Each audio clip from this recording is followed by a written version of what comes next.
ত্রয়োদশ জাতীয় সংসদ নির্বাচনের বিশ্লেষণ নিয়ে বুধবার জাতীয় প্রেস ক্লাবে প্রতিবেদন তুলে ধরে সুশাসনের জন্য নাগরিক সুজন।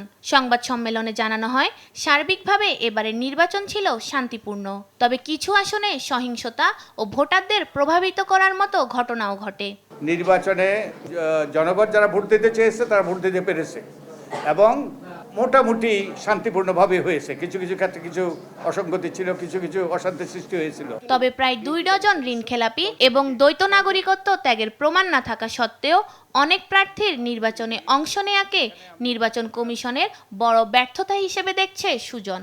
আর এই যে ঋণখেলাপি এবং যে দ্বৈত নাগরিকত্ব এইসব নিয়ে যেসব প্রশ্ন উঠেছে, এইসব ব্যাপারেও আমরা আগে বলেছি।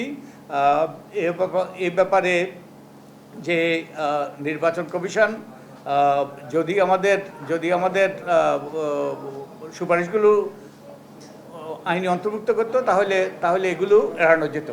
এদিন প্রেস ক্লাবে আরেক অনুষ্ঠানে গণভোট ও জুলাই সনদ বাস্তবায়ন নাগরিক ফোরাম নামে একটি নতুন প্ল্যাটফর্মের যাত্রা শুরু হয়, যেখানে বক্তারা রাষ্ট্র সংস্কারের আকাঙ্ক্ষাকে প্রাধান্য দেওয়ার দাবি জানান। তাদের অভিযোগ, বিএনপি সংস্কার পরিষদের শপথ না নেয়ায় গণভোটের রায়কে ছোট করা হয়েছে। এই শপথ গ্রহণটি তারা কবে করবে, কিভাবে করবে, আদৌ করবে কিনা সেটা নিয়েও কিন্তু এক ধরনের শঙ্কা বা অস্পষ্টতা আছে।